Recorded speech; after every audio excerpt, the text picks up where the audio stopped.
The Ravenclaw raiders thought they owned the rugged canyon lands of Arizona. For 5 years, they'd built their criminal empire through rustling, extortion, and violent land seizures, leaving behind desperate families and shattered futures wherever they rode. But on a moonless summer night, beneath the looming shadows of the Serpent's Spine Mountains, they made a fatal miscalculation that would haunt the territories for generations to come. Before we jump back in, tell us where you're tuning in from, and if this story touches you, make sure you're subscribed, because tomorrow I've saved something extra special for you. The scorching afternoon sun beat down mercilessly on the parched Arizona landscape, casting long shadows across the golden brown earth. Dust devils danced across the valley floor, twisting skyward before disappearing as quickly as they had formed. The relentless heat had turned the land brittle, cracking the soil and withering all but the hardiest of desert plants. Most creatures had sought shelter from the punishing rays, hiding in burrows or beneath the sparse shade of mesquite trees and towering saguaro cacti. But Eliana Blackwood wasn't most creatures. She moved through the barren terrain with practiced silence, her lean frame perfectly balanced as she navigated the treacherous slope. At 47, her face weathered by years under the southwestern sun, she possessed the patient stillness of a born predator. Her dark hair, streaked with silver, was pulled back in a tight braid that hung between her shoulder blades. Eyes, the color of burnished copper, scanned the rocky outcropping above, searching for signs of her quarry. The mountain lion had been terrorizing ranches across Vermilion County for weeks. 3 calves and a prize stallion had fallen victim to its hunger already. The territorial male, driven from its usual hunting grounds by drought and wildfires, had grown desperate and bold. When the county sheriff had put out a call for experienced hunters, most had arrived with rifles and tracking dogs. Eliana had come with only her knife, a 12-inch blade of Damascus steel that hung at her hip, and the tracking skills that had made her a legend among the Apache who had taught her their ways. She froze as a small cascade of pebbles tumbled down the canyon wall 30 yards ahead. There, poised on a natural shelf of red sandstone, stood her prey. The mountain lion's tawny coat blended nearly perfectly with the surrounding rocks, but Eliana's trained eyes had caught the flick of its tail. The big cat was massive, easily 200 pounds of pure muscle, topped by powerful jaws that could crush a deer's spine with a single bite. For most, the sight would inspire terror. For Eliana, it kindled respect and a familiar surge of adrenaline. She had tracked and killed 17 mountain lions in her lifetime, each confrontation a sacred dance between equals. Her Apache mentors had taught her that to hunt the lion with only a blade was to truly honor its spirit, to place yourself on equal footing with nature's perfect predator. The cat hadn't noticed her yet. Eliana remained motionless, controlling her breathing until it became imperceptible. The hunt would require perfect timing and positioning. She would need to approach from below, using the terrain to limit the animal's escape routes. One mistake, one snapped twig or dislodged stone, would alert the predator to her presence and potentially transform her from hunter to prey. As the afternoon wore on, Eliana patiently closed the distance. The mountain lion moved higher into the canyon, unaware of the human shadow that tracked its every movement. When the cat finally settled on a broad ledge to rest in the late afternoon heat, Eliana made her move. With the silence of wind-blown sand, she scaled the canyon wall, her fingers finding invisible holes in the seemingly smooth rock face. The confrontation, when it came, was swift and violent. The mountain lion detected her presence mere seconds before she reached its perch, its muscles bunching as it prepared to spring. Eliana met its charge with calculated precision, pivoting at the last possible moment to avoid the slashing claws, while bringing her knife to bear. The dance that followed was brutal and primal, flesh and blade against tooth and claw. 2 minutes later, Eliana stood over the fallen predator, blood seeping from 3 parallel gashes across her left shoulder. She knelt beside the magnificent creature, placing a hand on its cooling flank. "Your spirit is free," she whispered in the Apache tongue. "Your strength becomes mine. Your eyes will guide me through darkness." Following tradition, she harvested the claws and canine teeth, not as trophies, but as sacred objects that contained the animal's power. From its pelt, she would later create a ceremonial cloak that would serve as both protection and reminder of the balance between life and death. As the sun began its descent toward the western horizon, Eliana made her way back down the canyon, her steps sure despite her injury. The county would pay the bounty, but the true value of the hunt lay in what she had gained and what she had honored. The lion's spirit would join those of the others she had faced, a council of predators that guided her path through this harsh and beautiful land. 3 hours later, as stars began to pepper the darkening sky, Eliana approached her ranch. Shadow Valley, they called it. 500 acres of hardscrabble land nestled in a protected valley flanked by imposing cliffs on 3 sides. It wasn't the richest soil or the easiest terrain, but over 15 years, she and her husband Marcus had transformed it into something special. The pain in her shoulder had settled into a dull throb by the time the ranch house came into view. The modest 2-story structure was built from local stone and timber, designed to withstand both the punishing summer heat and the occasional harsh winter. Solar panels glinted on the roof, a modern addition that Marcus had insisted upon, despite the considerable expense. "The future," he'd said, "is learning to live with the land, not just on it."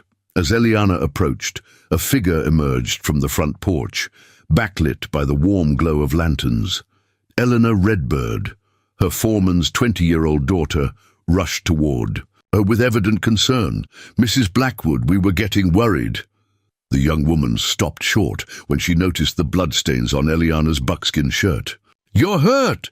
"It's nothing serious," Eliana replied, her voice calm. "The cat got in one good swipe before the end. Where's your father?" Dad rode out to the north pasture with Miguel and Thomas. "There's trouble with the water pump again, and with this drought." Elena shook her head. "He said not to expect them back until morning." Eliana nodded, unsurprised. Joseph Redbird had been her foreman for 12 years, and his dedication to Shadow Valley matched her own. The ongoing drought had strained every ranch in the territory, forcing them to dig deeper wells and implement increasingly complex irrigation systems just to keep their cattle alive. Inside the ranch house, Elena helped clean and dress Eliana's wounds. The young woman had a healer's touch, gentle yet efficient. Her Navajo grandmother had taught her traditional medicine, which she combined with modern first aid knowledge gained during a year of nursing school, before family obligations had called her home. "That's the 3rd mountain lion you've taken with just your knife," Elena said, as she applied a poultice of yarrow and sage to the gashes. "The men in town talk about it like you're some kind of spirit walker." A faint smile crossed Eliana's weathered features. "Men talk, the land listens, only one conversation matters." After Eleanor had finished with the bandages, Eliana retreated to her study, a room filled with books on everything from agriculture to zoology, interspersed with artifacts from her many journeys. On the wall hung an old cavalry sword that had belonged to her grandfather, alongside a traditional Apache bow gifted to her by White Feather, the elder who had first recognized her affinity for the old ways. She placed the mountain lion's canines in a cedar box on her desk, alongside others she had collected over the decades. Each represented a lesson, a moment of perfect connection between predator and prey, hunter and hunted. The boundaries between those roles had always seemed fluid to Eliana, especially after her time living with the Apache following her parents' death in a flash flood when she was just 16. Preparing and narrating this story took us a lot of time, so if you are enjoying it, subscribe to our channel. It means a lot to us now. Back to the story. As night deepened, Eliana moved to the back porch, settling into a handcrafted rocking chair that Marcus had made for their 10th anniversary. From this vantage point, she could see the entirety of the main ranch compound, the bunkhouse where the hands stayed, the large barn with its attached workshop, the corrals where they broke the occasional wild mustang, and beyond, the pastures, where their modest herd of drought-resistant Corriente cattle grazed. The ranch wasn't large by Arizona standards, but it was sustainable, and, more importantly, it was hers. After Marcus had died from pancreatic cancer 3 years ago, many had expected her to sell and move to town. Instead, she had doubled down, implementing innovative water conservation techniques and focusing on quality over quantity in their breeding program. Shadow Valley had not just survived, but had begun to thrive, even as other ranches folded under the pressure of corporate buyouts and environmental challenges. The success had not gone unnoticed. For the past 8 months, representatives from Crimson Ridge Development had been showing up with increasingly generous offers to purchase her land. Their plans to build a luxury resort and golf course would require her water rights and access road. Each time Eliana had sent them away with the same answer. Shadow Valley wasn't for sale at any price. 2 weeks ago, the nature of their approach had changed. Victor Ravenclaw himself had come calling, his black Cadillac Escalade kicking up dust clouds visible from miles away. The notorious businessman's reputation preceded him. Rumors of strong-arm tactics, bribed officials, and mysterious accidents that befell those who stood in his way. He'd founded the Ravenclaw Raiders Motorcycle Club decades ago, before legitimizing his operations through real estate development and casinos. But the outlaw attitude remained, now cloaked in expensive suits and legal documents. "Mrs. Blackwood," he'd said, his voice smooth as aged whiskey despite his imposing frame, "I respect a woman who knows the value of what she has. But you should understand that progress is inevitable. The question isn't if this valley will be developed, but when and by whom." Eliana had met his gaze without flinching. "Mr. Ravenclaw, I respect a man who speaks his mind. So let me be equally clear. This land has been paid for in blood and sweat, mine and my husband's. It will remain as we built it, for as long as I draw breath." His smile hadn't reached his eyes. "I admire your spirit truly, but consider this, a courtesy call. My final offer is triple market value, paid immediately. After today, the offer expires, and things tend to get complicated. Is that a threat, Mr. Ravenclaw?" "Merely an observation about the challenges of ranching these days. Drought, equipment failures, accidents. It's a dangerous business for anyone, let alone a widow operating alone." After he'd left, Eliana had called Sheriff Tanner, but the conversation had left her cold. "I can't arrest a man for making an observation, Eliana," the sheriff had said, his discomfort evident even over the phone. "Besides, Ravenclaw hasn't been directly tied to anything illegal in years. His developments bring jobs and tax revenue the county desperately needs." The memory of that conversation still burned as Eliana rocked gently on the porch, watching. The stars wheel overhead. Something was coming. She could feel it in her bones, the same way she sensed changes in the weather or the presence of a predator in her territory. The distant sound of approaching vehicles broke through her thoughts. Headlights appeared on the access road, at least 3 sets cutting through the darkness where there should be none. No one from the ranch would be returning tonight, and visitors never came this late without calling ahead. Eliana rose from her chair, moving silently into the house. From a cabinet near the back door, she retrieved an old Winchester rifle, a precaution rather than her preferred tool. As she checked that it was loaded, her mind catalogued potential scenarios and responses. This wasn't her first confrontation, and Shadow Valley had always attracted those who mistook isolation for vulnerability. Positioning herself in the shadows of the porch, Eliana watched as 3 black SUVs pulled into the ranch yard. The vehicles formed a half-circle, headlights illuminating the front of the house like a stage. For a long moment, nothing happened. Then, simultaneously, all doors opened. 8 men emerged, their features obscured by the backlighting. Most wore dark clothing that blended with the night. But one figure stood out, a tall man in an expensive suit that gleamed faintly in the vehicle lights. Victor Ravenclaw. "Mrs. Blackwood," he called out, his voice carrying easily across the yard. "I apologize for the late hour, but business opportunities wait for no one. I've brought the paperwork for our arrangement." Eliana remained silent, observing. 4 of the men carried obvious weapons, handguns holstered at their sides. 2 others held what appeared to be gasoline canisters. The remaining man beside Ravenclaw had clutched a leather portfolio. "I know you're there, Mrs. Blackwood," Ravenclaw continued, his tone hardening. "My patience, unlike my offers, has limits." Eliana stepped forward into the light, the Winchester held casually but visibly at her side. "There is no arrangement, Mr. Ravenclaw. I believe I made that clear during your last visit." Ravenclaw's smile was predatory. "Circumstances have changed. You see, I've acquired the mortgage on Shadow Valley from Vermilion County Bank.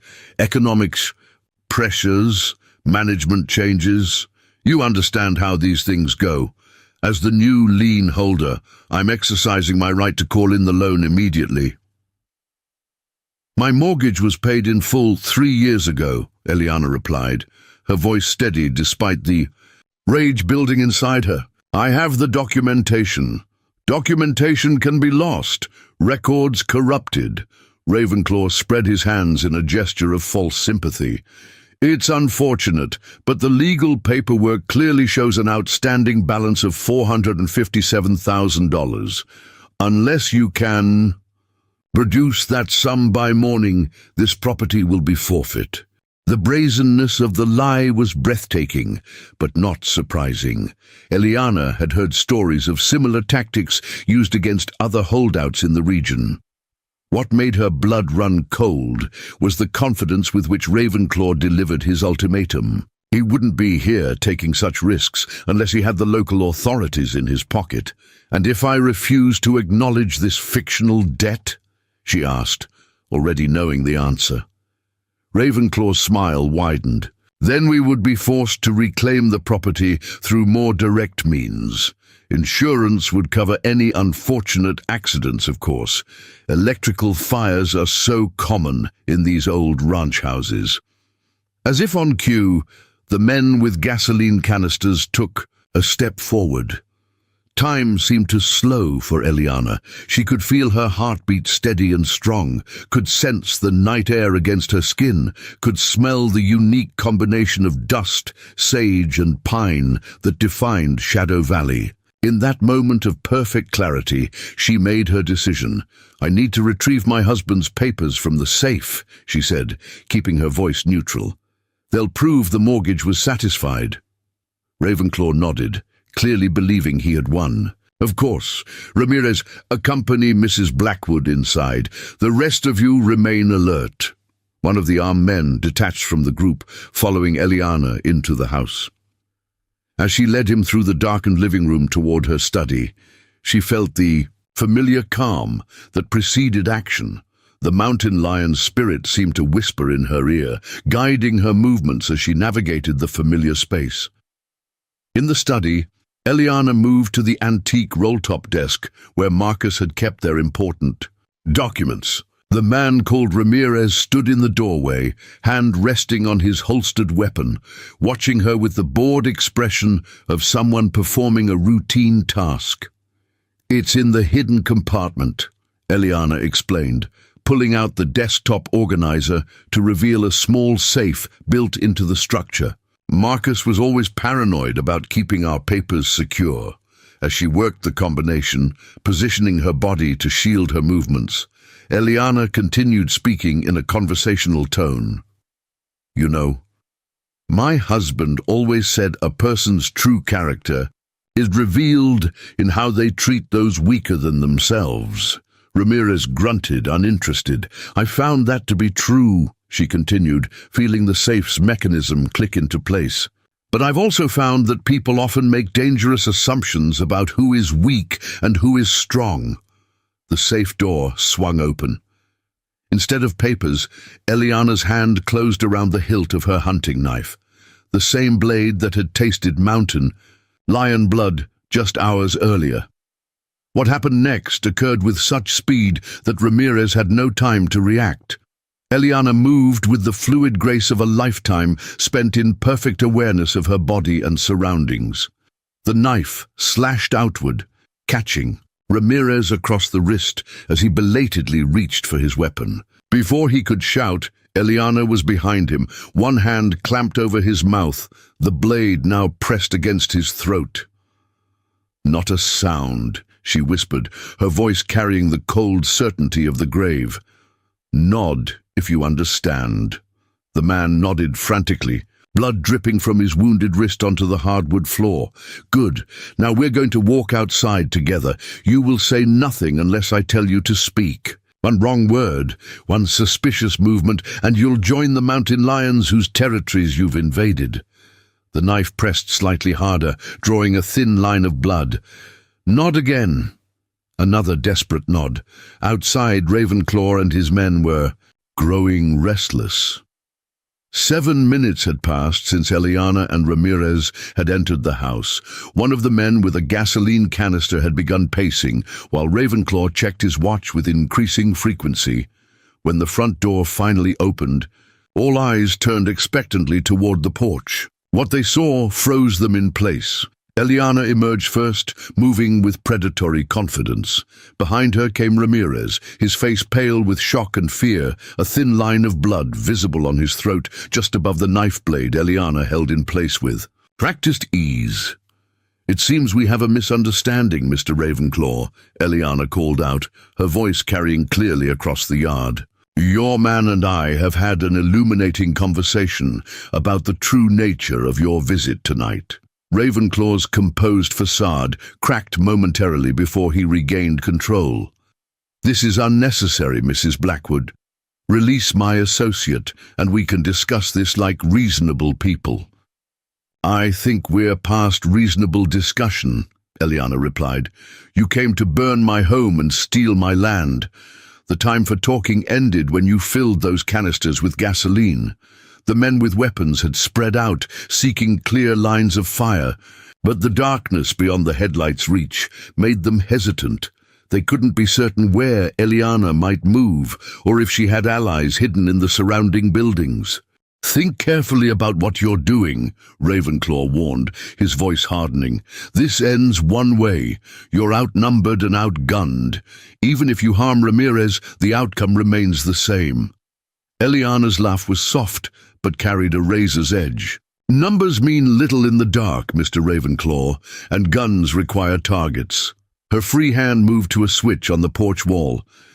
"Let me show you something my Apache friends taught me about night hunting."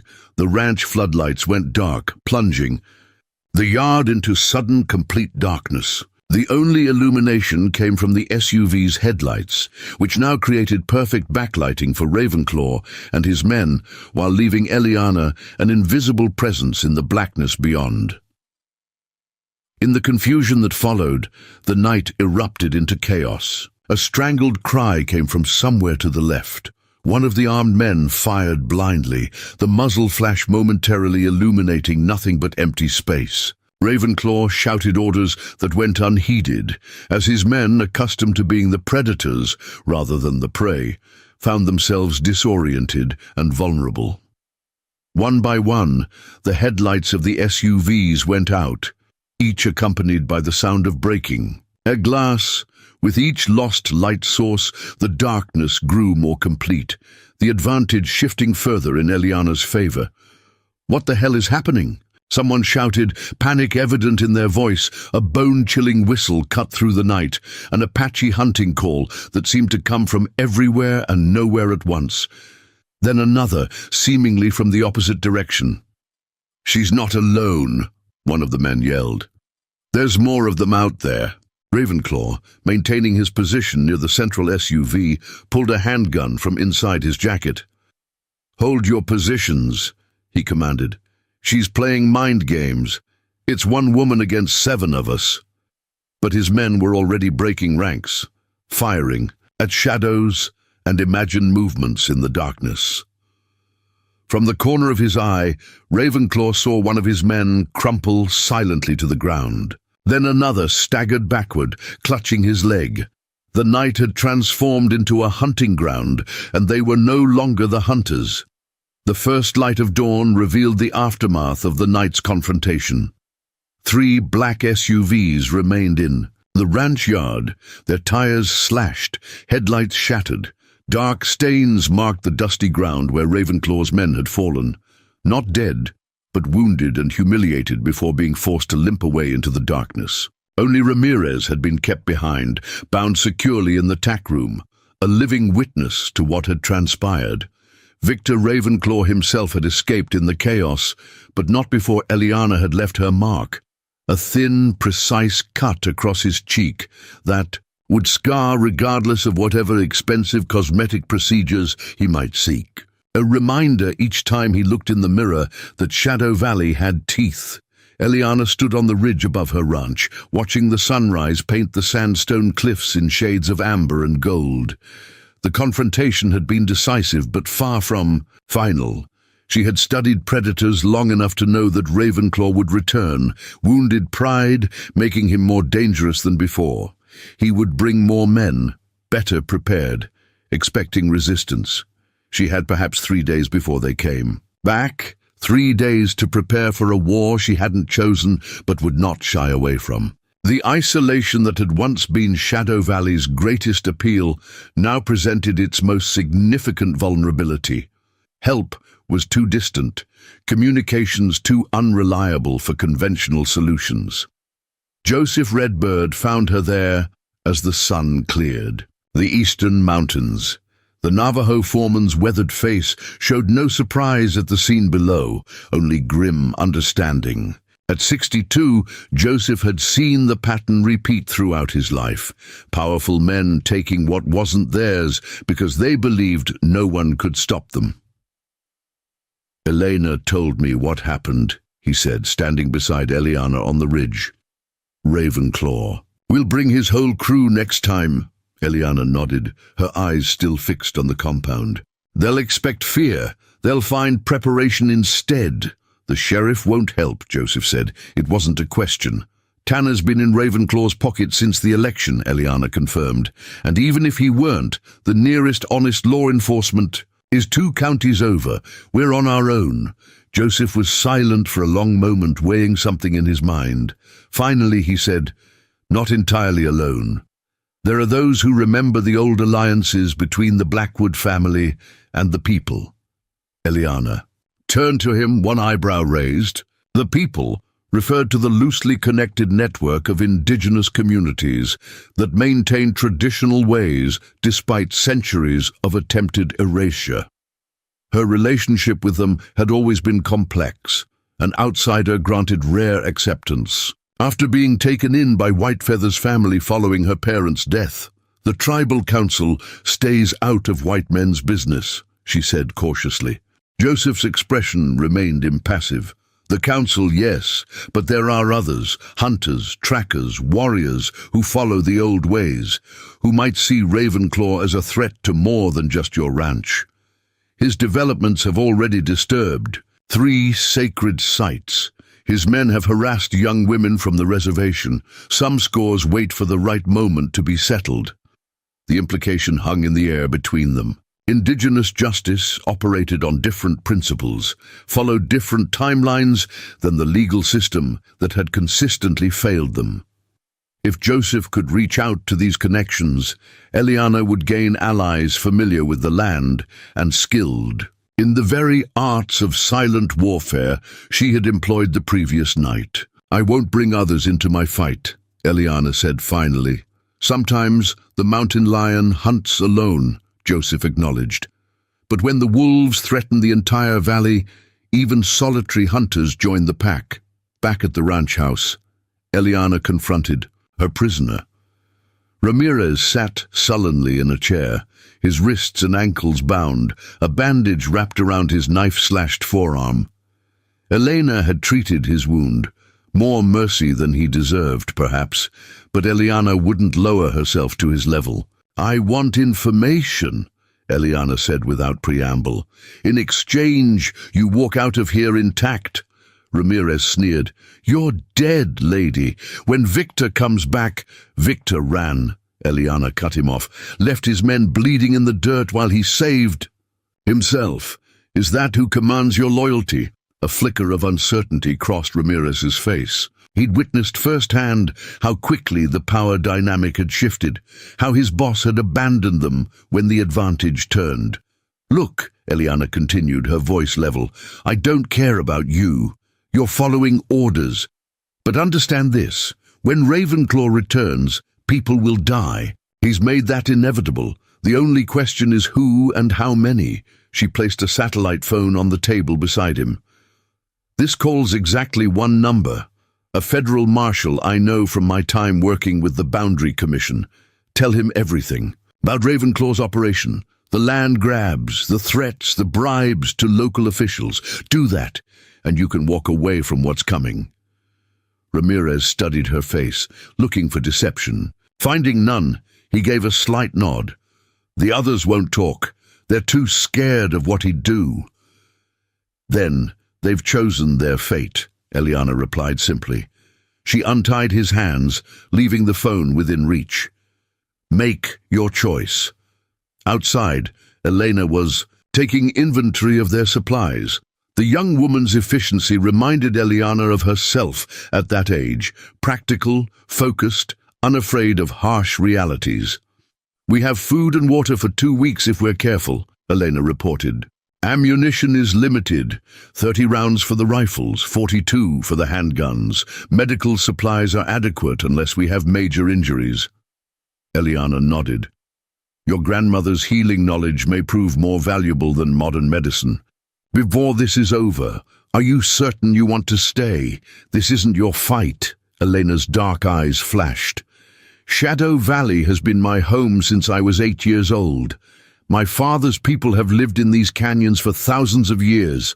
The Ravenclaws believe they can take whatever they want, because we're few and they are many." She straightened, the movement emphasizing the turquoise pendant that hung at her throat, a symbol of her heritage and strength. "They're wrong." As the morning progressed, Eliana moved through the ranch with meticulous purpose, assessing vulnerabilities and advantages. Shadow Valley's natural geography provided defensive positions that would have made military strategists envious. The access road wound through a narrow canyon that could be easily monitored and, if necessary, blocked. The three-sided box canyon that enclosed the main compound created natural barriers against approach from most directions. Still, there were weaknesses. The eastern slope, while steep, could be navigated by determined attackers. The ranch's water supply, a deep well supplemented by a series of springs, was partially exposed, and their communications remained limited to the satellite phone and a radio system that worked sporadically in the canyon's confines. By midday, Eliana had retreated to her workshop, a converted barn where she practiced the crafts that connected her to both the indigenous traditions she had learned and her own family's history of self-reliance. Here, amid tools and materials collected over decades, she began preparing for the coming conflict. From a locked chest, she removed items rarely seen by others: a bone-handled skinning knife made from a thunderstorm-felled tree, and a mountain lion's femur, a set of hunting implements designed according to Apache traditions but refined through her own experience. steel arrowheads and perfectly balanced throwing knives she had forged herself during the long, grief-stricken months after Marcus's death. These were not museum pieces or cultural appropriations, but working tools entrusted to her by Whitefeather after years of apprenticeship and proven respect. "The weapon is only as good as the spirit wielding it," the elder had told her, "and your spirit, Sky Woman, is both gentle and terrible, like the land itself." As Eliana laid out these implements beside more modern tools, memories surfaced of her first successful mountain lion hunt with only a blade. She had been 29, already an accomplished tracker, but still proving herself to the Apache community that had taken her in. The hunt had lasted 3 days, the confrontation itself less than 2 minutes.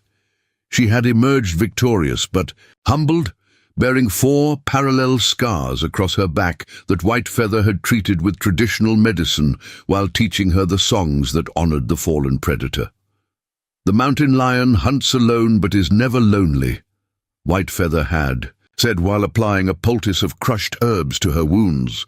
"It knows itself so completely that solitude is simply another form of communion with the world." That understanding had sustained Eliana through many challenges, including the slow, agonizing loss of Marcus to cancer. She had learned that true strength came not from dominating others, but from perfect knowledge of one's own capabilities and limitations. Now, as she sharpened blades and prepared defensive tools based on both indigenous designs and her own innovations, Eliana considered what she knew of Victor Ravenclaw. Unlike the mountain lions she had faced, honest predators who killed from necessity rather than greed, Ravenclaw represented a different and more insidious threat. He hunted not for survival, but for power, accumulating wealth and influence. Without purpose beyond their possession, his weakness lay in that very nature. Having never faced true resistance, he relied on intimidation rather than skill. His men followed orders but lacked the conviction that came from defending something genuine. They were accustomed to preying on the vulnerable, not confronting. Equals. By late afternoon, Tomas and Miguel had returned from the north pasture, alerted by Joseph about the situation. The ranch hands, brothers from Sonora who had worked at Shadow Valley for 5 years, immediately volunteered to stay and fight. "This is our home too, Senora Blackwood," Tomas said earnestly. "These Ravenclaw bandits, they are no different from the cartels that drove us from our village. We will not run again." Eliana accepted their commitment with solemn gratitude. Both men were skilled horsemen and had proven themselves reliable under pressure during flash floods and wildfire evacuations. Miguel, the younger brother, was also an excellent marksman, a talent that would prove valuable in the days ahead. As dusk approached, Joseph returned from his journey to the nearby reservation. With him came 2 unexpected allies, Gabriel Nighthorse and Lonan Two Rivers, renowned trackers from the indigenous community who had occasionally worked with Eliana on search and rescue operations over the years. "We came of our own choice," Gabriel said, before Eliana could protest. The man's weathered face revealed little emotion, but his eyes held the steady gaze of someone who made decisions with full awareness of their consequences. Ravenclaw's men desecrated the burial site. At Red Canyon last month, the elders say no action can be taken officially. We disagree. Lonan, younger but equally resolute, added, "We bring words from Whitefeather. She says to remind you that sometimes the hunter must become the mountain itself, patient, unmovable, but ready to shed boulders when the time is right." The message from her old mentor sent a wave of calm certainty through Eliana. Whitefeather had known exactly what guidance she would need in this moment. Not tactical advice, but a philosophical reminder of her core strength. As darkness fell, the small group gathered in the ranch house's main room, where Eliana laid. out maps of Shadow Valley and the surrounding terrain. Using stones and carved wooden markers, she indicated defensive positions, likely approach routes, and contingency plans. Ravenclaw will come with overwhelming force, she explained. At least 15 men, possibly more. They'll expect resistance but not strategy. Their first goal will be to secure the main compound, then destroy or contaminate resources to make the land uninhabitable. Joseph nodded. Standard tactics. Make recovery impossible even if they were somehow forced to retreat. Exactly, Eliana confirmed, which is why we won't defend the buildings, at least not directly. Shadow Valley isn't about structures. It's the land itself, the water sources, the hidden places only we know. She pointed to locations on the map where narrow ravines, hidden caves, and natural features created a complex network invisible to those unfamiliar with the terrain. We'll draw them in, separate them, reduce their advantages of numbers and firepower. Gabriel studied the map with the practiced eye of someone who had tracked both animals and men across difficult terrain. Ambush points here, here, and here, he indicated. Natural choke points, where they'll be channeled if they pursue. Lonan traced a finger along a nearly invisible path that wound through the property.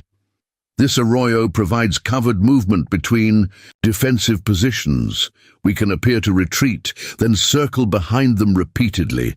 As the planning continued, Elena slipped away to the kitchen, returning with a pot of traditional stew and fresh tortillas. The simple act of sharing food brought a moment of normality amid preparations for conflict.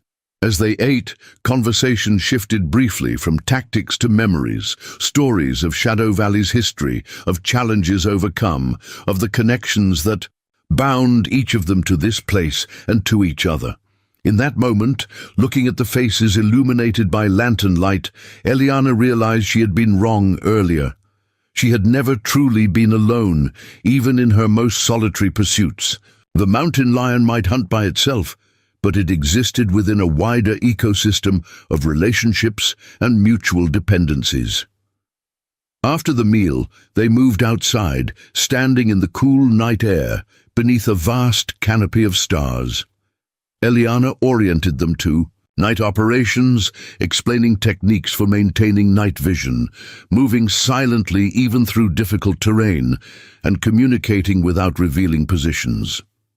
Rest in shifts, she instructed, as they prepared to separate to their assigned positions. Conserve energy and resources. Remember that Ravenclaw's men are used to city rhythms and artificial light. The darkness and silence of the canyon will wear on them in ways they can't anticipate.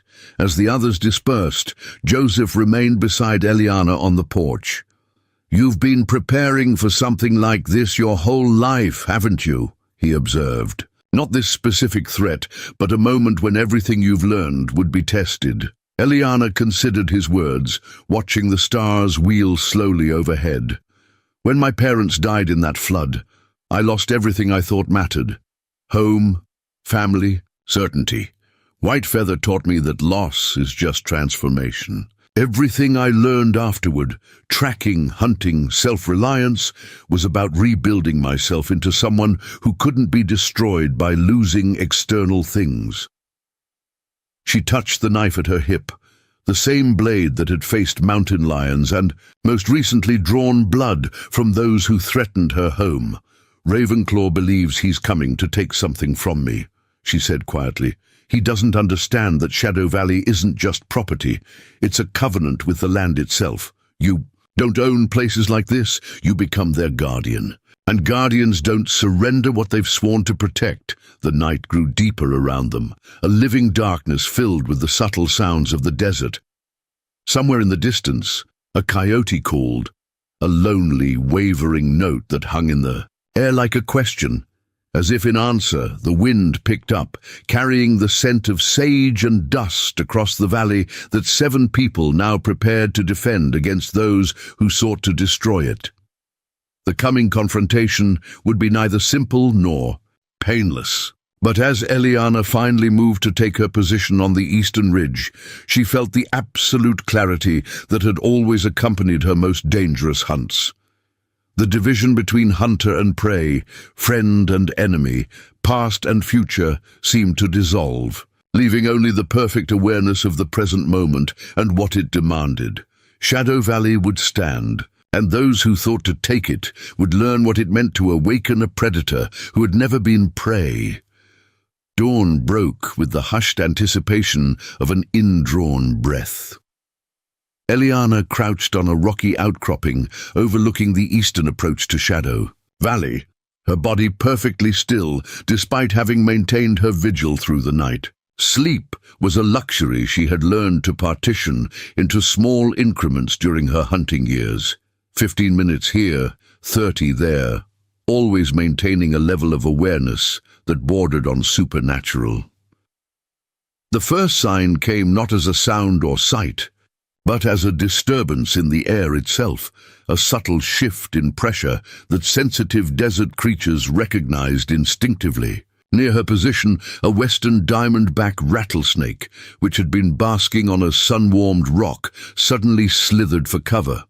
Jackrabbits that had been grazing on sparse vegetation froze, then bounded away in zigzag patterns. Nature's warning system was sounding the alarm. Eliana pressed a button on the modified two-way radio clipped to her belt. One short burst, silent but triggering similar units carried by her allies. The signal was simple. Movement detected. Eastern approach. Through her field glasses, she watched as a cloud of dust appeared on the horizon. Unlike the previous night's approach, Ravenclaw wasn't attempting stealth. The convoy of vehicles moved with the brash confidence of overwhelming force. Two large black SUVs, followed by a desert-tan Humvee, trailed by 3 dirt bikes that darted ahead like scout insects. Visible count at 15, possibly more concealed, she murmured into the radio. Heavily armed, military-grade equipment, Joseph's voice crackled back. Recognized 2 former Border Patrol agents among his crew. Man in the Humvee turret is Deacon Walsh, dishonorable discharge from Marines, worked as mercenary in South America. The intelligence was troubling but not unexpected. Ravenclaw had escalated exactly as predicted, bringing not just more men, but trained fighters with tactical experience.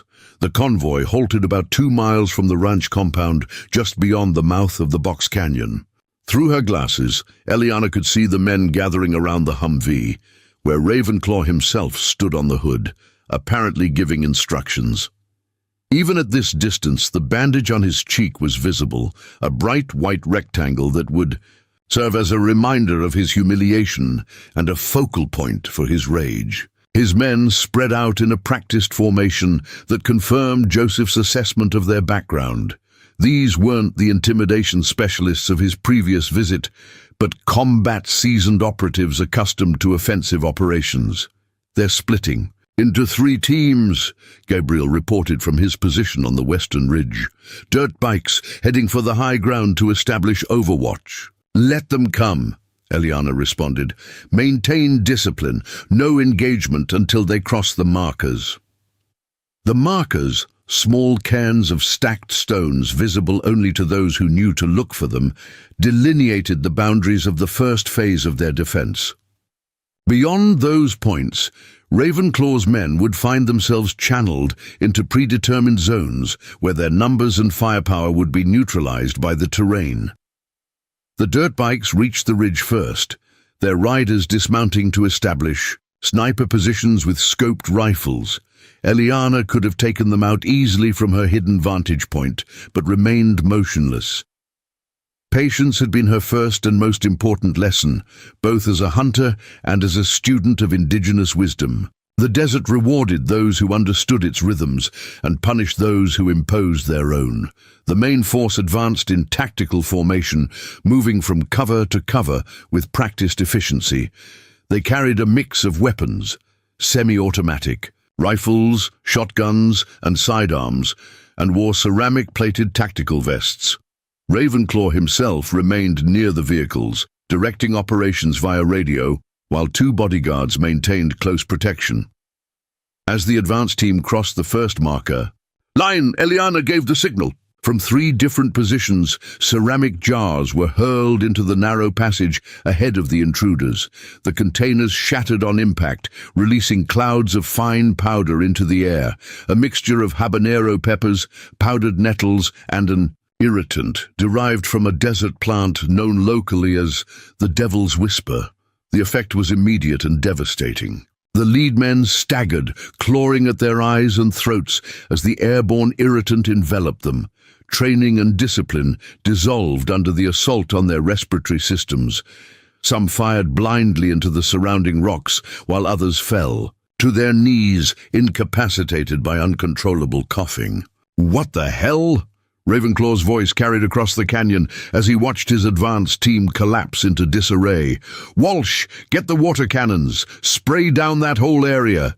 The Humvee lurched forward, its modified firefighting equipment prepared to neutralize the chemical attack. It was exactly the response Eliana had anticipated. As the vehicle reached the affected zone, Lonan triggered the second phase, pulling a hidden release that sent a cascade of boulders tumbling down the canyon wall. The rockslide wasn't aimed directly at the Humvee, but strategically positioned to block its retreat. "They're behind us," one of the men shouted, firing wildly at the ridge, where dust from the rockslide obscured any potential targets. In the confusion, Eliana made her move. Dropping silently from her position, she circled behind the disoriented advance team. While they focused on the perceived threat from the ridgeline, she approached the first isolated operative, a muscular man with a military-style haircut who had retreated behind a boulder to radio for instructions. "Bravo, team! I've lost visual on Alpha.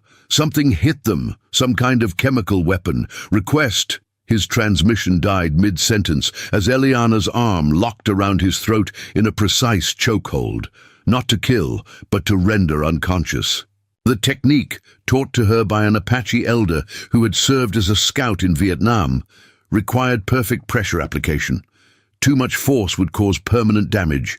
Too little would allow the target to sound an alarm. As the man slumped unconscious, Eliana relieved him of his radio, weapon, and tactical vest. The radio would provide valuable intelligence on Ravenclaw's communications. The vest she left, its weight and bulk, would only hinder her movement in the terrain she knew by heart. "Southeast quadrant compromised," she reported quietly into her own radio. "One neutralized, securing position." The response from her allies was immediate and coordinated. From multiple hidden positions, they began isolating and neutralizing Ravenclaw's men, using the landscape as their primary weapon. Gabriel triggered a flash flood through a narrow arroyo where 2 operatives had taken cover, washing them nearly 100 yards downstream before they could recover. Elena and Miguel used precisely aimed shots to disable equipment rather than personnel. Communications gear, weapon scopes, night vision devices. Ravenclaw, watching his carefully planned Operation Disintegrate, shifted tactics. "Pull back to defensive positions," he ordered, over the radio network that Eliana could now monitor. "Establish a perimeter around the vehicles. Drone team, get me aerial reconnaissance now." The mention of drones represented an unexpected escalation. Eliana keyed her radio. "All units, be advised. Possible aerial surveillance incoming. Move to concealed positions. Implement countermeasures."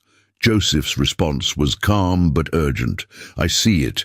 Commercial quadcopter with thermal imaging capability, launching distraction protocols." Within minutes, small fires erupted at strategic points around the canyon perimeter. Not threatening blazes, but carefully controlled burns, using fuel mixtures that generated intense heat signatures. The drone's thermal imaging would be overwhelmed by these decoy targets, unable to distinguish between the fires and human bodies. By mid-morning, the standoff had evolved into a war of attrition.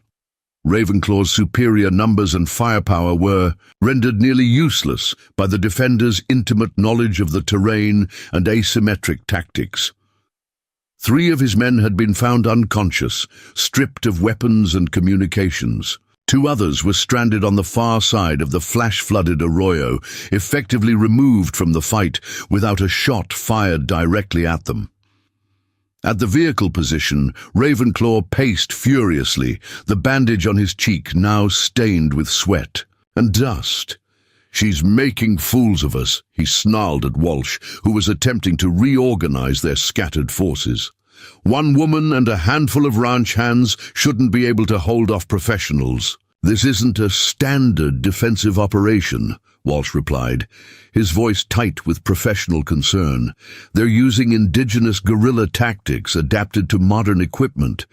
The Apache used these same methods against the U.S. cavalry for decades." Ravenclaw's face darkened. "I don't need a history lesson. I need results. That property is worth millions in development potential, and I want it secured by nightfall." "We need to change approach," Walsh insisted. "Direct confrontation isn't working.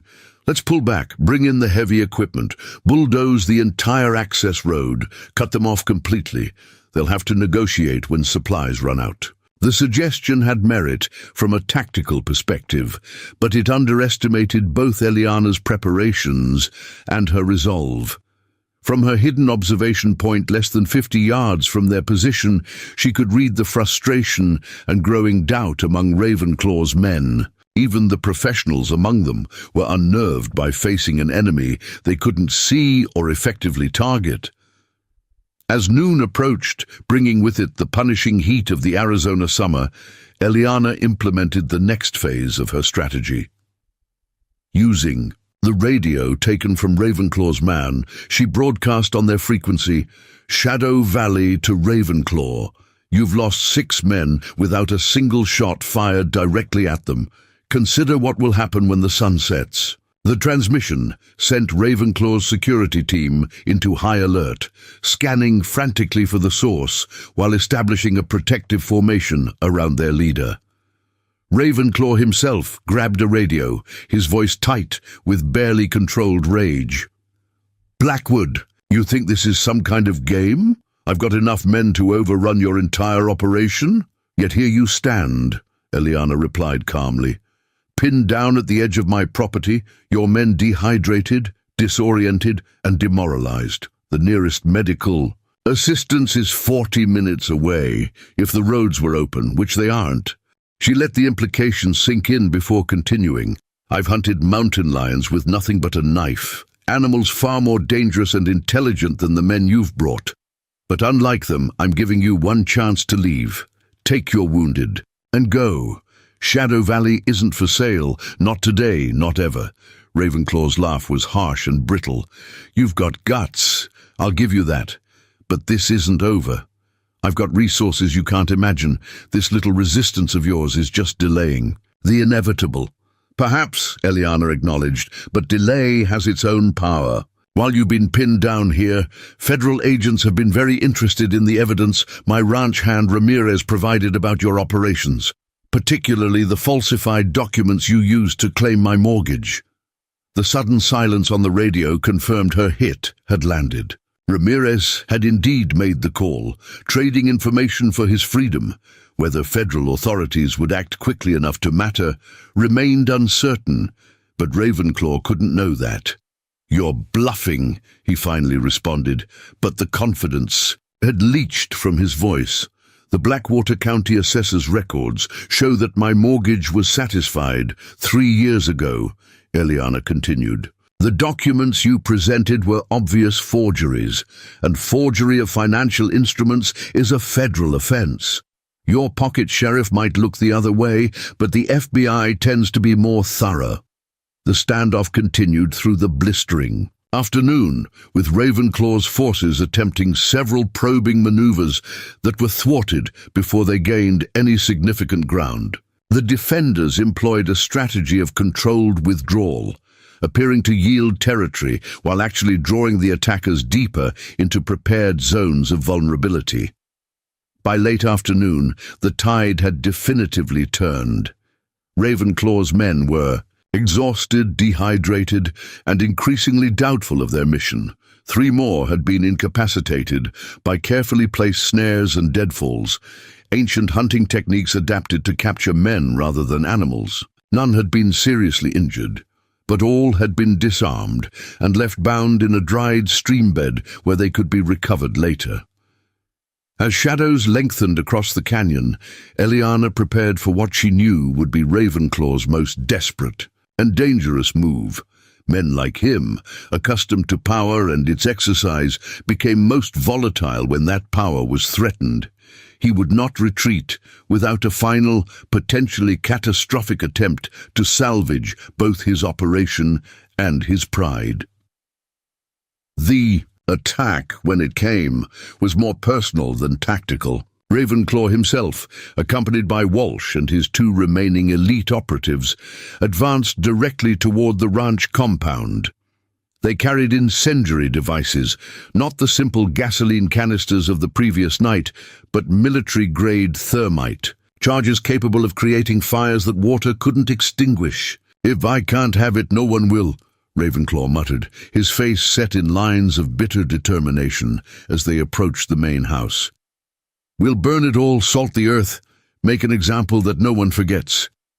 They reached the ranch house without encountering resistance, which should have triggered Walsh's professional suspicion. Instead, the mercenary was focused on rapid deployment of the incendiary devices, placing them at structural weak points while Ravenclaw stood watch. "Charges set," Walsh reported, returning to Ravenclaw's position on the porch. "Remote detonation. Ready on your signal." Ravenclaw surveyed the quiet ranch compound, his expression twisted with malice and frustration. "Light it up," he ordered. "Then we'll find the widow herself. This ends today, one way or another." Walsh raised the detonator, thumb poised over the trigger. Before he could press it, a voice spoke from the shadows of the porch roof above them. "Looking for me?" Eliana dropped from her concealed position, landing silently behind them. Before either man could react, her knife flashed in the fading light, slicing through the detonator's wiring. Her second movement was equally precise, the blade coming to rest against Ravenclaw's throat, just above his carotid artery. "Signal your men to stand down," she said, her voice deadly calm, "or we'll discover if you bleed as easily as the mountain lions." Walsh froze, combat instincts warring with the reality of their tactical situation. His hand hovered near his sidearm, but the cold certainty in Eliana's eyes told him she would complete her strike before he could draw. "Do as she says," Ravenclaw ordered, attempting to maintain his authority despite the knife at his throat. For now, as Walsh slowly reached for his radio, the sound of approaching helicopters broke the evening stillness, the distinctive thrum of law enforcement aircraft rather than news or civilian models. Spotlights cut through the gathering dusk, illuminating the ranch compound and the frozen tableau on the porch. "Federal agents!" a voice boomed through a loudspeaker. "This is the FBI!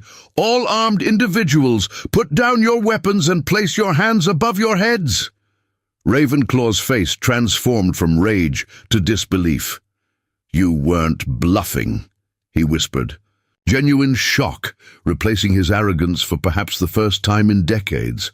"I never bluff," Eliana replied simply, lowering her knife as federal agents repelled from the helicopters.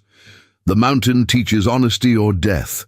There is no middle ground." As the agents secured Ravenclaw, Walsh, and the remaining operatives, Eliana stepped back, watching with the detached interest of a naturalist observing an ecological shift. The predator who had threatened her territory was being removed, not by her hand alone, but by the natural consequences of his own actions. Joseph appeared at her side, his expression revealing neither triumph nor relief, only quiet acknowledgement that this phase of their struggle had ended as it must. Ramirez's testimony opened the door, he explained. Once federal investigators started looking, they found evidence of similar operations in 3 counties. Falsified documents, bribes, intimidation. They were building a case already when we accelerated things. Eliana nodded, watching as Ravenclaw was led toward one of the helicopters, his wrists secured behind his back. The man's stunned expression suggested he was still processing how thoroughly his power had been stripped away, how the empire he'd built through fear and corruption had crumbled in a single day. As the helicopters lifted off, carrying Ravenclaw and his core team to face charges that would likely keep them imprisoned for years, Eliana turned her attention to Shadow Valley itself. The day's confrontation had left marks, churned earth where vehicles had struggled for traction, scattered equipment abandoned during retreats, the faint residue of smoke from their diversionary fires. But these were surface wounds that the land would quickly heal. The spring rains would wash away the tracks, new growth would cover the disturbed ground, and the eternal cycle of the desert would continue. What mattered was that the deeper threat, the one that would have transformed this valley into concrete and artificial lakes, had been averted. As twilight deepened into true darkness, Eliana stood on the ridge above her ranch, listening to the night sounds of the desert resuming their normal patterns. The confrontation had evolved precisely as the mountain lion hunts of her past. Patient tracking, strategic positioning, and finally, the decisive moment when predator and prey exchanged roles. What no one but Joseph understood was that today's victory represented more than the defense of property. It was the fulfillment of a promise she had made to both Marcus and White Feather, that Shadow Valley would remain a place where the old ways and the new could coexist in balance, where the land itself retained its voice amid human ambitions. Tomorrow would bring new challenges, statements to federal authorities, potential legal proceedings, perhaps even media attention as Ravenclaw's criminal enterprise was exposed. But tonight, in the gathering darkness of the desert she had defended, Eliana Blackwood allowed herself one moment of complete stillness, the hunter's rest after the chase was done. 3 weeks after the confrontation at Shadow Valley, Eliana stood in the sterile hallway of the federal courthouse in Phoenix, watching rain streak the tall windows. The unseasonable downpour had transformed the desert capital into a glistening landscape of reflective surfaces and hurrying pedestrians. Inside, the air conditioning maintained an artificial chill that seemed to concentrate around the metal detectors and security checkpoints. Mrs. Blackwood, a young assistant U.S. attorney, approached, manila folder clutched to her chest. "They're ready for your final statement." Eliana nodded, smoothing the unfamiliar fabric of her charcoal pantsuit. The formal attire felt like a costume, a concession to this world of fluorescent lighting and legal procedures that operated by rules far removed from those of the Canyonlands. For nearly a month, she had navigated this terrain as meticulously as she would an unfamiliar hunting ground, learning its paths and pitfalls while building her case against Victor Ravenclaw. The preliminary hearings had already produced results beyond expectations. Faced with evidence from multiple sources, including Ramirez's comprehensive testimony and documentation from Shadow Valley, Ravenclaw's empire had begun to crumble. 3 local officials, including Sheriff Tanner, had been indicted for corruption. Financial investigations had uncovered money laundering operations running through Ravenclaw's development companies. Each revelation had exposed another layer of criminality that had flourished in the regulatory shadows of the southwestern territories. Yet victory had brought unexpected complications. As Eliana followed the assistant into the wood-paneled hearing room, she felt the weight of eyes tracking her movement. Not just the federal prosecutors and defense attorneys, but representatives from media outlets who had transformed her defense of Shadow Valley into a symbol of resistance against unchecked development throughout the West. The Mountain Lion Woman, they called her in headlines that grew more sensational with each retelling of the confrontation. The name carried echoes of her past identity that made her profoundly uncomfortable, not because it was inaccurate, but because it transformed private knowledge into public spectacle.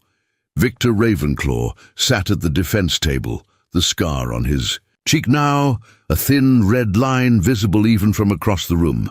His expensive suit and practiced composure couldn't disguise the fundamental change in his demeanor. Like many predators who had never experienced defeat, his first taste of true consequence had shattered something essential in his self-perception. The hearing proceeded with the formal rhythm of legal proceedings everywhere. Statements given, evidence presented, arguments made and countered. Ileana delivered her testimony with the same calm precision she brought to every serious task, neither embellishing nor minimizing the events at Shadow Valley. When asked about her methods in neutralizing Ravenclaw's men, she described them as traditional defensive techniques adapted to modern circumstances, a phrasing that visibly frustrated the defense attorney seeking to paint her as a vigilante. "And you maintain that at no point did you intend lethal harm to any of the men who entered your property?" the defense counsel asked, his tone suggesting disbelief. "Intent matters in hunting," Ileana replied evenly. "I intended to protect my land and remove a threat. Had I intended fatalities, we would be discussing deaths, not injuries." The simple truth of the statement silenced further questioning along that line. When the proceedings concluded for the day, Ileana declined the U.S. Attorney's offer of a federal escort back to her hotel. Instead, she slipped out through a service entrance, avoiding the cluster of reporters gathered in the main lobby. The rain had intensified, providing welcome cover as she made her way to a nondescript sedan where Joseph Redbird waited behind the wheel. "How bad?" he asked as she settled into the passenger seat. "Ravenclaw's facing federal charges that will keep him occupied for years," Ileana replied, removing the constricting jacket of her suit. "But his organization is proving more resilient than expected. His brother Clayton has stepped in to manage operations from Nevada." Joseph nodded, guiding the car through rain-slicked streets. "Elena called from the ranch. We've had visitors. Survey teams claiming authorization from the Bureau of Land Management. When she asked for documentation, they retreated, but promised to return with proper paperwork." The news confirmed Ileana's growing suspicion. Ravenclaw's imprisonment hadn't ended the threat to Shadow Valley, merely transformed it. With their intimidation tactics exposed, the organization was pivoting to bureaucratic warfare, challenging property lines, water rights, and access agreements through regulatory channels. "They're looking for vulnerabilities," she observed. "Legal pressure points where money and influence can still work without crossing into obvious criminality." "The people have seen these tactics before," Joseph replied grimly. "First, they send men with guns. When that fails, they send men with briefcases. Different weapons, same goal." As they left Phoenix behind, the desert landscape gradually emerged. From the rain, the storm clouds retreating toward the western horizon. The transition from urban to wild matched Ileana's internal shift. With each mile, she felt herself shedding the constraints of the courtroom and returning to her essential nature. Their route took them not directly back to Shadow Valley, but to a remote trading post near the territorial borders where indigenous communities had gathered for generations. The weathered wooden structure, surrounded by pickup trucks and the occasional horse, represented a different kind of crossroads, one where traditional knowledge and modern realities intersected without surrendering to either completely. Inside, elders from 3 tribal nations had assembled around a scarred wooden table, their faces reflecting both ancestral wisdom and practical experience with contemporary threats. White Feather sat among them, her 94 years evident in the deep lines mapping her face, but belied by the sharp clarity of her obsidian eyes. The gathering wasn't a formal tribal council. Those operated through official channels recognized by federal authorities, but rather a traditional consensus-building circle where respected voices could speak freely. Ileana and Joseph were welcomed without ceremony, taking their places in the circle as water was poured and traditional greetings exchanged. The Ravenclaw snake has lost its head, but its body still writhes, Whitefeather observed, when preliminary courtesies had been completed. Now it seeks new ways to devour what it cannot take by force. Eliana nodded, accepting the elder's framing of the situation. They're attempting to use land management regulations and water rights challenges, the legal equivalent of a siege, cutting off resources until surrender becomes inevitable. Around the table, heads nodded in grim recognition. Such tactics had been deployed against indigenous lands for generations, using the very legal system, ostensibly designed to protect property rights as a weapon to undermine them. This fight has become bigger than Shadow Valley alone, said Raymond Cloudhorse, a respected legal advocate who had successfully defended tribal water rights in 3 landmark cases. Ravenclaw's organization is targeting 6 other properties along the proposed resort corridor. They're trying to establish legal precedents they can apply sequentially. He spread a map across the table, indicating properties marked with red circles. These landholders don't have your resources or skills, Eliana. They're facing coordinated legal challenges designed to bankrupt them through procedural attrition. The implications were clear. While Eliana had successfully defended Shadow Valley against direct assault, her neighbors and allies stood to lose everything through paper warfare they were ill-equipped to fight. Victory on her land would become meaningless if the surrounding territory fell under Ravenclaw's control, transforming Shadow Valley into an isolated island in a sea of development. "What do you propose?" she asked, looking not just at Raymond, but at the entire circle. "Alliance," Whitefeather answered simply, "not just of people, but of knowledge. The old ways and the new, working together." The elder's gnarled finger traced connections between the marked properties. Together, these lands form a corridor of their own, one that protects not just homes, but sacred sites, watershed systems, and wildlife migration routes. What Ravenclaw seeks to build would sever ancient connections that sustain both the people and the land itself. For the next 2 hours, the gathering developed a strategy that wove together traditional ecological knowledge, contemporary legal expertise, and the practical skills of people who had defended their homes against both natural disasters and human predation. Raymond would coordinate legal responses, ensuring consistent defense against regulatory challenges. Indigenous knowledge keepers would document the cultural and ecological significance of the threatened areas, establishing protections under historic preservation statutes. Most significantly, they would form a mutual aid network, sharing resources and expertise across properties that had previously operated in isolation. The approach recognized what Eliana had learned through both mountain lion hunting and her confrontation with Ravenclaw. No predator, no matter how powerful individually, could overcome coordinated resistance from prey that refused to be isolated and picked off sequentially. As the meeting concluded, Whitefeather beckoned Eliana to join her outside. The storm had passed completely, leaving the desert air washed clean and fragrant with creosote and sage. The elder studied the western horizon, where the sun was beginning its descent behind distant mountains. "You hunted the mountain lion with only a knife because you needed to prove something to yourself," she observed, her voice carrying the particular cadence of Apache wisdom teachings. "That you could face the most dangerous predator on its own terms and survive." Eliana nodded, unsurprised by the elder's insight into her motivations. "But the lion hunts alone, because that is its nature," Whitefeather continued. "Humans hunt together because that is ours. The strongest hunter still sleeps sometimes. The most vigilant still misses signs. Together, these weaknesses become strengths. Through sharing." The simple truth resonated deeply with what Eliana had experienced.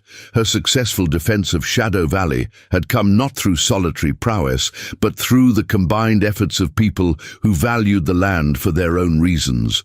Joseph's ancestral connection, Elena's future aspirations, Gabriel and Lonan's cultural heritage. "The next hunt will not be with a knife," Whitefeather said, turning to face Eliana directly. "It will be with papers and words and meetings. Less blood, perhaps, but no less dangerous. Remember that even these weapons require the hunter's patience and precision." As the elder spoke, a red-tailed hawk circled overhead, its piercing cry carrying across the landscape. Both women paused to observe its flight, a moment of shared recognition that transcended their different backgrounds and experiences. "I understand," Eliana said finally. Whitefeather nodded, satisfaction evident in her ancient eyes. "Good. Then Shadow Valley will stand, not alone like a solitary tree that any storm might topple, but as part of a forest where roots intertwine beneath the surface, invisible but unbreakable." As they returned to the trading post, Eliana felt a profound shift in her understanding of the struggle ahead. The mountain lion hunter who had defended her territory through solitary skill would need to become something else, a builder of connections, a weaver of alliances that could withstand both brute force and bureaucratic erosion. The transformation would not come easily to someone who had defined herself through self-reliance. But as the hawk had demonstrated, even the most solitary hunters sometimes recognized the wisdom of a broader perspective, one that saw not just the immediate prey, but the entire landscape and its interconnected patterns of survival and resistance. Headquarters of Ravenclaw Development Group occupied the top 3 floors of Phoenix's newest glass and steel tower. From the 47th floor conference room, Clayton Ravenclaw surveyed the sprawling cityscape with the calculating gaze of a man accustomed to reshaping landscapes to his specifications.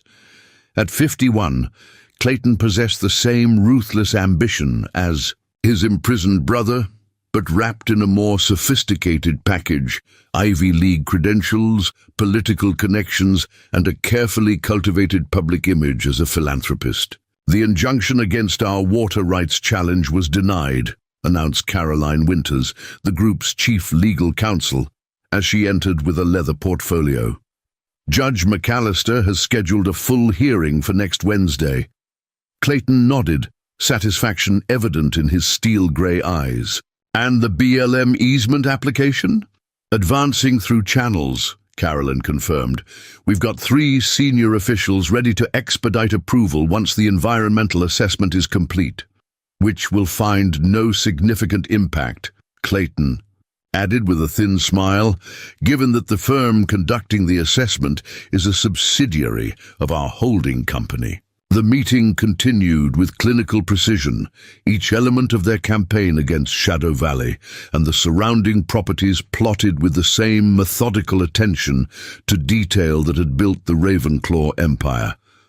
Unlike Victor's preference for brute force, Clayton's approach leveraged the labyrinthine complexities of regulatory systems, property law, and financial leverage, a strategy that had already forced 2 neighboring ranches into distress sales. "What about the Blackwood woman?" Clayton asked, turning from the window to face the assembled executives. "Has she responded to our latest official communication?" Caroline's expression tightened slightly. "Not directly. But she's filed for expanded water rights protection under the historical use doctrine, citing indigenous agricultural practices dating back centuries on her property." "Clever," Clayton admitted, irritation flickering across his features. "She's adapting faster than expected. There's more," Caroline continued. "She's formed a legal coalition with 5 other holdout properties. They've pooled resources to hire Raymond Cloudhorse's firm for representation." The news elicited a rare display of emotion from Clayton, a sharp, frustrated exhale as he paced the length of the conference table. Cloudhorse represented a significant complication. The indigenous attorney had built his reputation defeating precisely the type of regulatory maneuvers that formed the cornerstone of Clayton's strategy. "We need to accelerate our timeline," he decided, turning to his chief financial officer. Increase the pressure on all fronts simultaneously.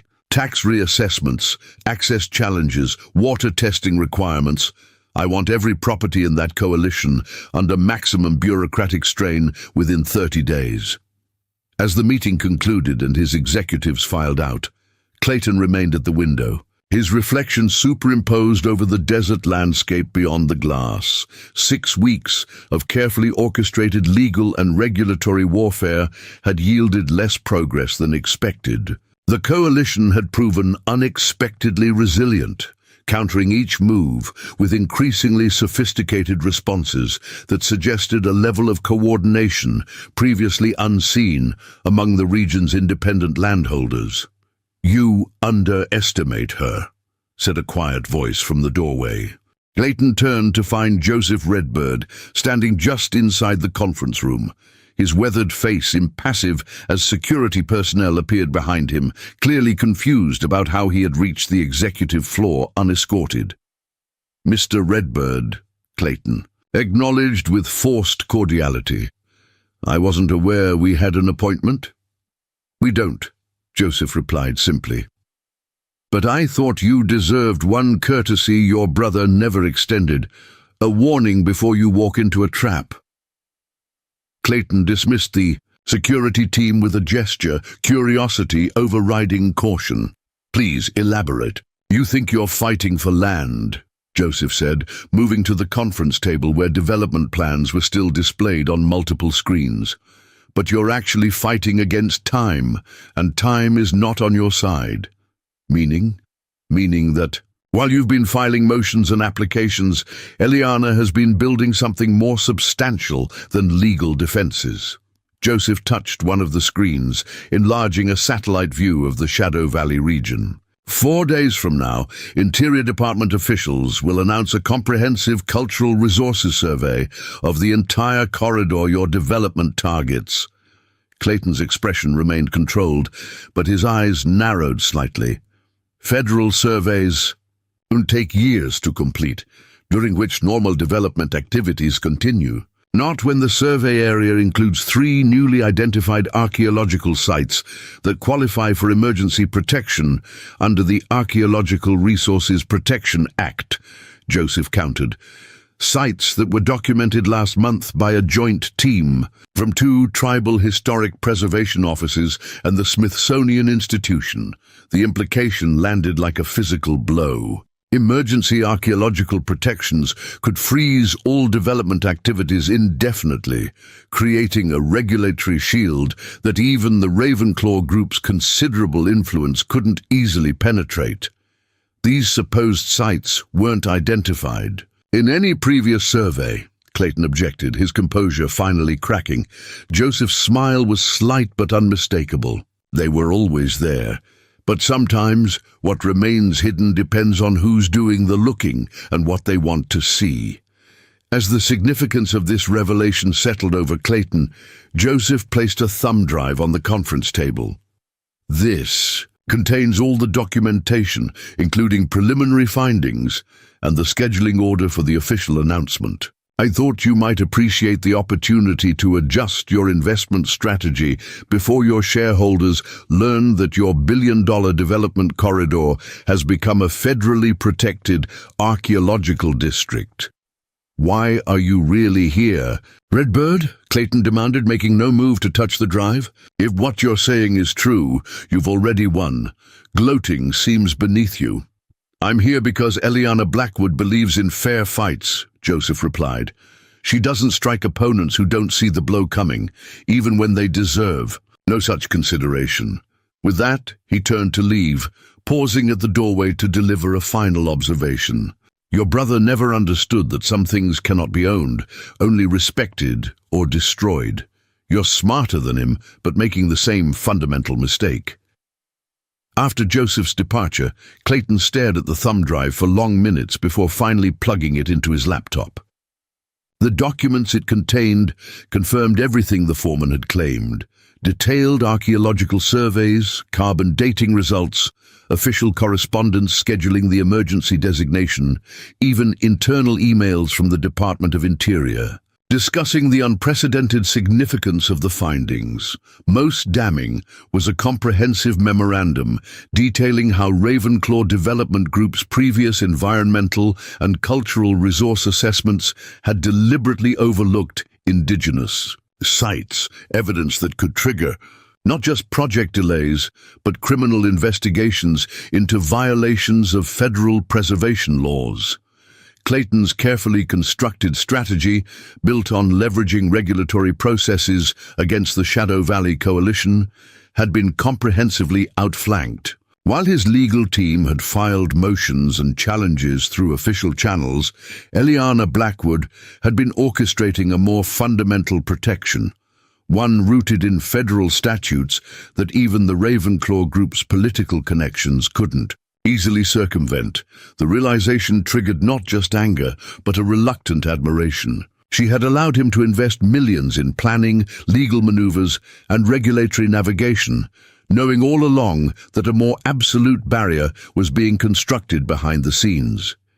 Each delay tactic employed by the coalition hadn't been merely defensive, but deliberately designed to provide time for the archaeological survey to reach completion. 3 hours later, Clayton stood in the sprawling living room of his Paradise Valley mansion, a tumbler of single malt whiskey in hand as he studied enlarged photographs of the woman who had systematically dismantled both branches of the Ravenclaw operation. Eliana Blackwood's face revealed little, the same composed vigilance, whether she was testifying in federal court or speaking with indigenous elders at a community gathering. "What drives you?" he murmured, searching the images for some insight into his adversary's nature. Victor had dismissed her as a simple widow, defending sentimental property.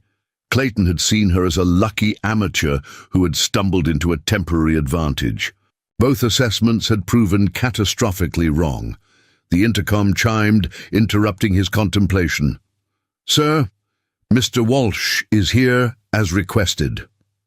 Deacon Walsh entered moments later, his military bearing unchanged despite the prosthetic left hand, a souvenir of his confrontation at Shadow Valley. Unlike most of Victor's former associates, Walsh had retained Clayton's confidence through the transition, his tactical expertise still valued despite the failure of the direct assault approach. "You wanted contingency plans?" Walsh said without preamble, placing a secure tablet on the coffee table. Clayton gestured toward the archaeological survey documents spread across his desk. "Our regulatory strategy has been compromised.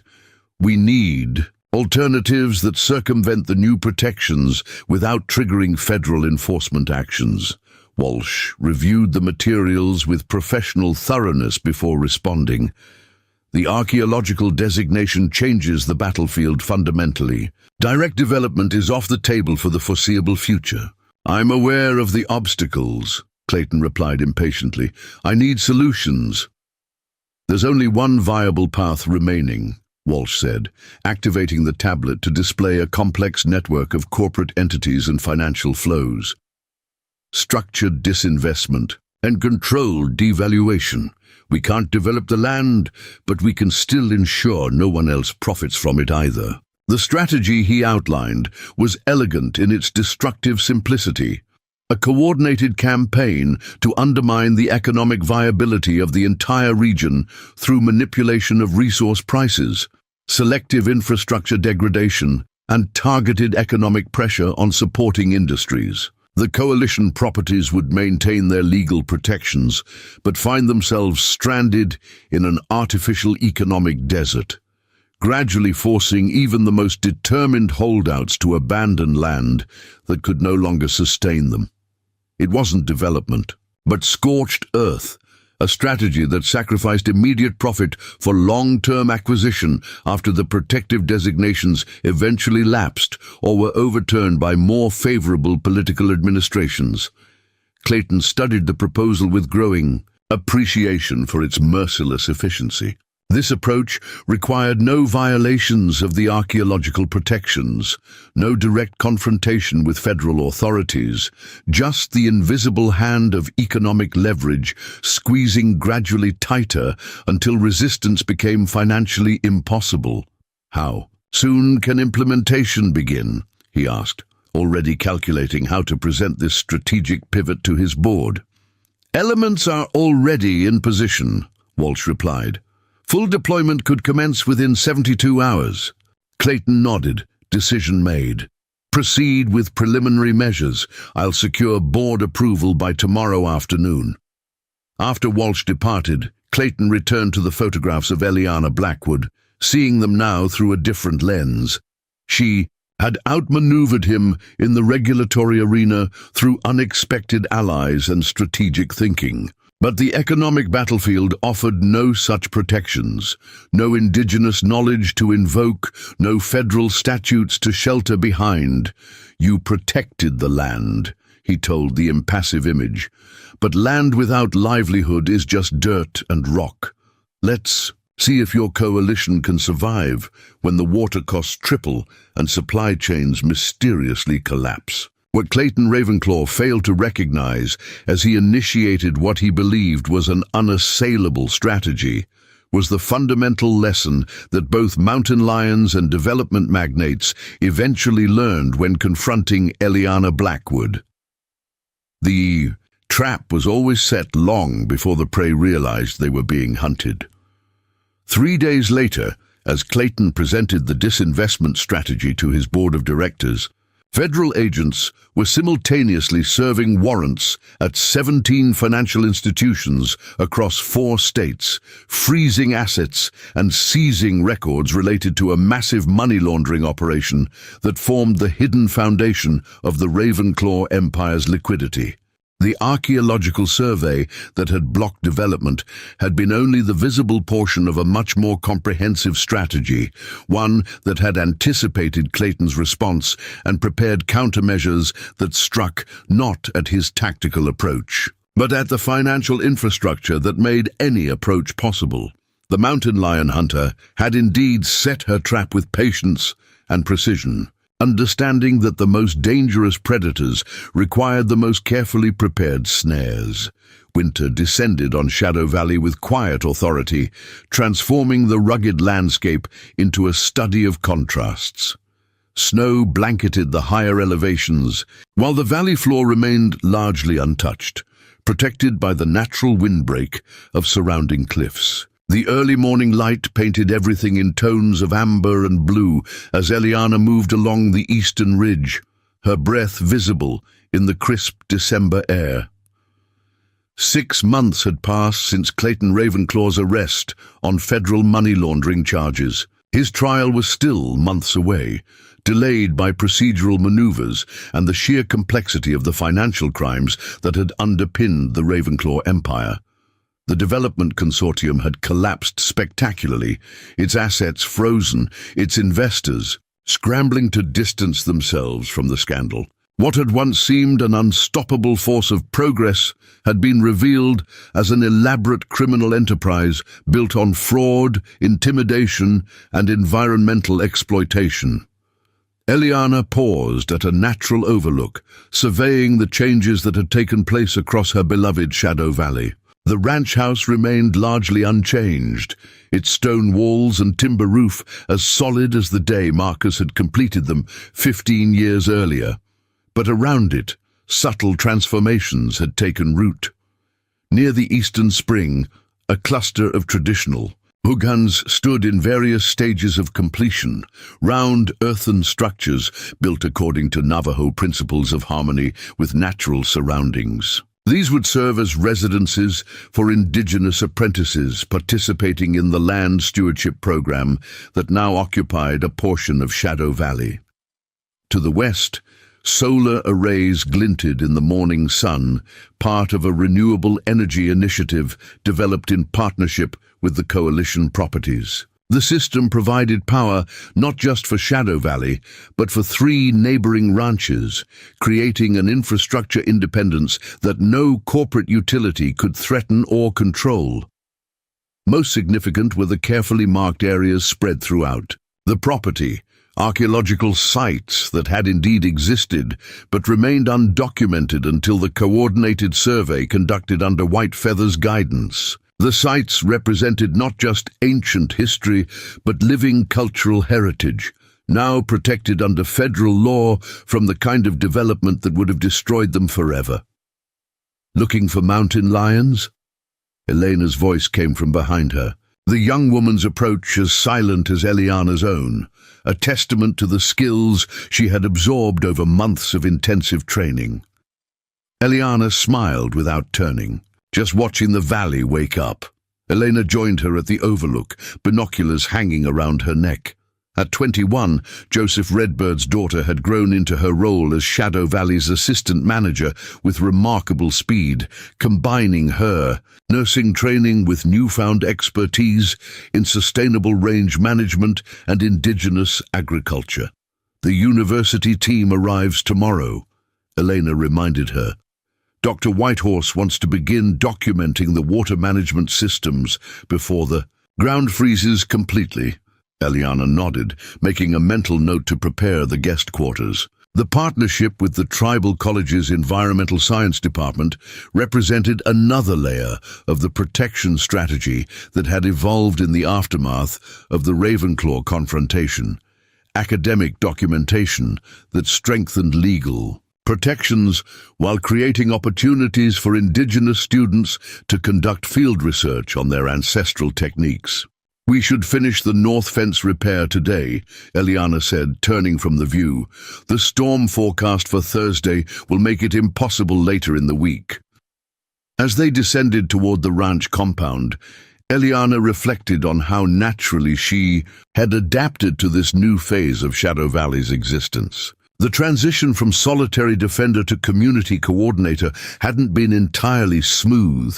Her preference for action over discussion sometimes created friction in coalition meetings, and her instinctive self-reliance occasionally resurfaced, when collaborative approaches might have proven more effective.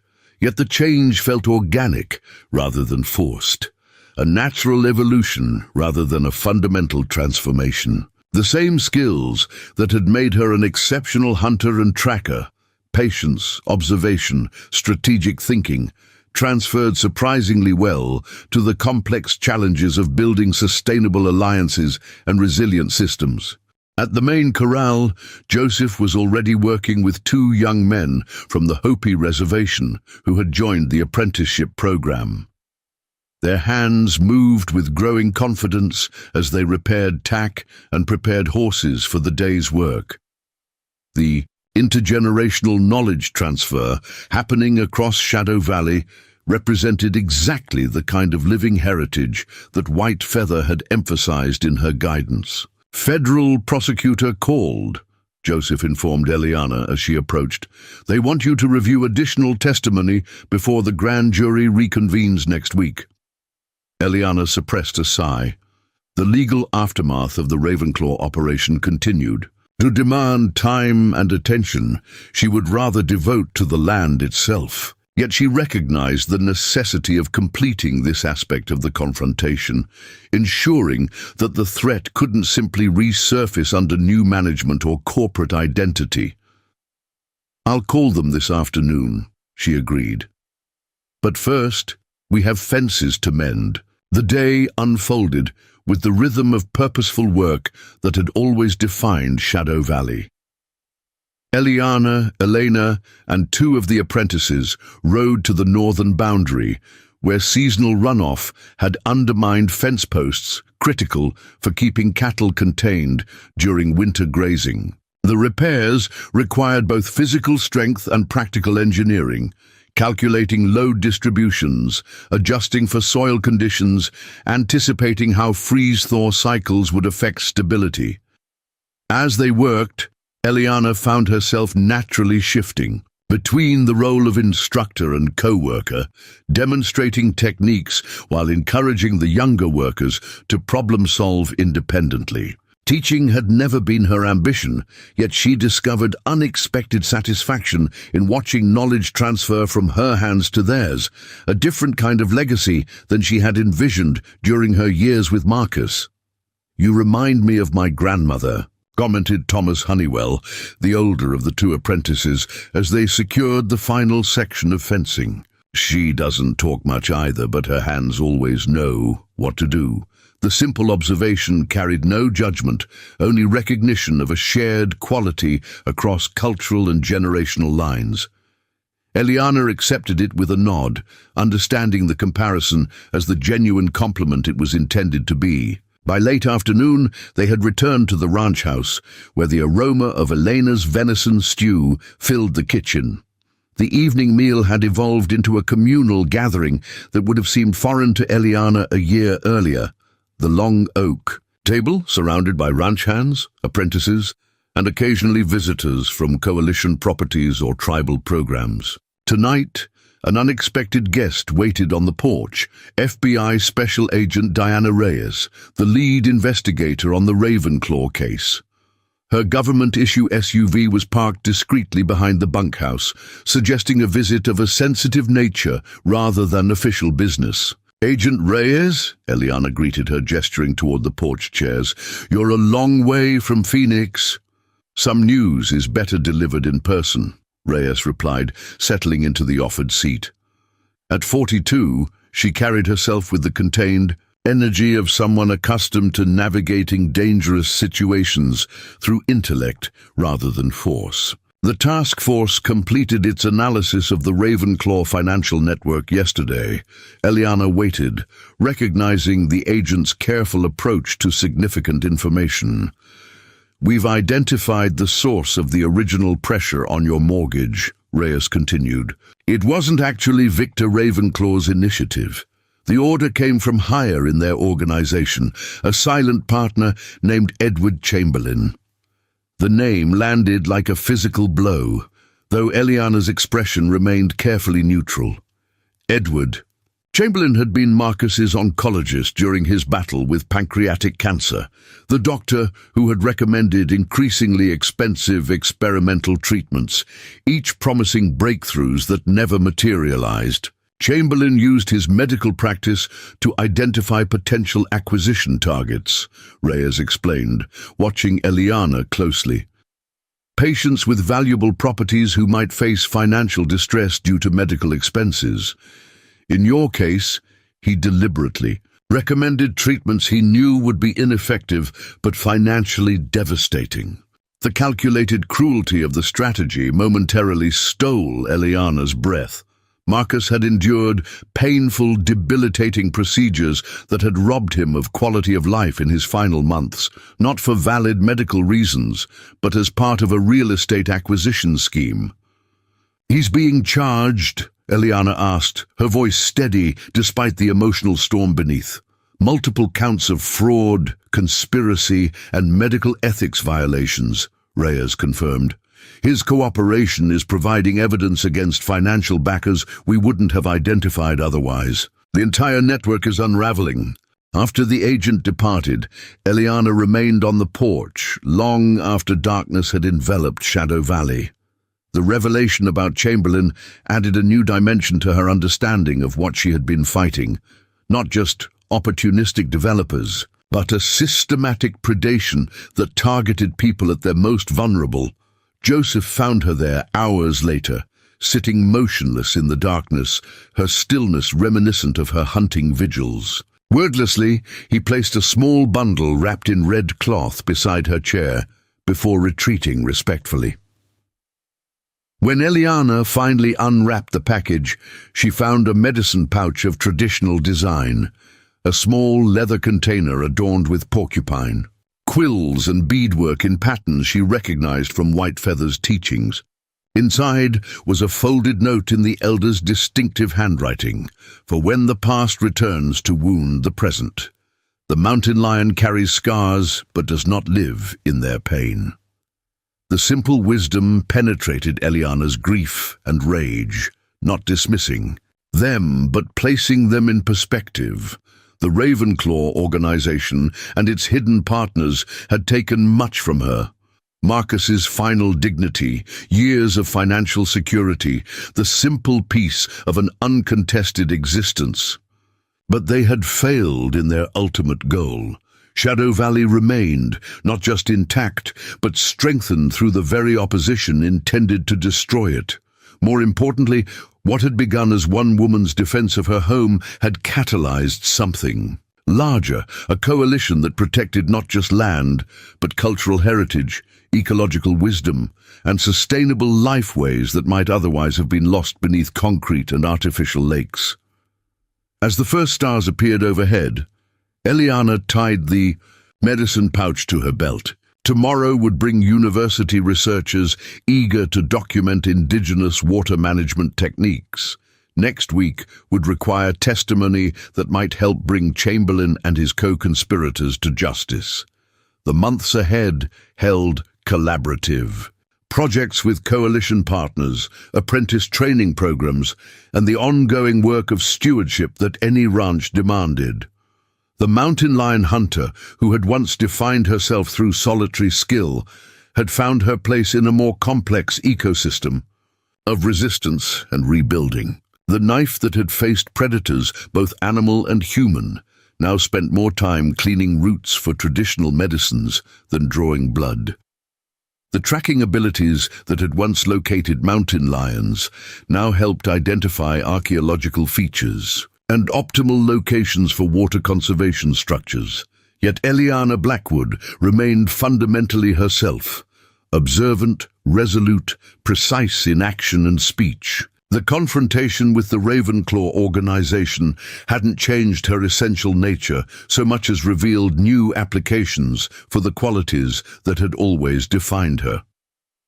As she finally rose to join the evening meal inside, Eliana glanced once more across the darkened valley that had become so much more than property. Shadow Valley had transformed from a personal sanctuary into a living laboratory for the proposition that different ways of valuing land could not just coexist, but strengthen each other. The mountain lions still roamed the higher ridges, occasionally taking a calf, despite the ranch's precautions. Eliana had tracked them several times since the confrontation, not to hunt, but to understand their movements and needs as part of the valley's complex web of life. Like her, they had adapted to changing circumstances without surrendering their essential nature. Some lessons, it seemed, transcended the boundaries between species. The most successful predators and the most effective defenders recognized when to stand alone and when to become part of something larger than themselves. Up next, you've got two more standout stories right on your screen. If this one hit the mark, you won't want to pass these up. Just click and check them out, and don't forget to subscribe and turn on the notification bell so you don't miss any upload from us.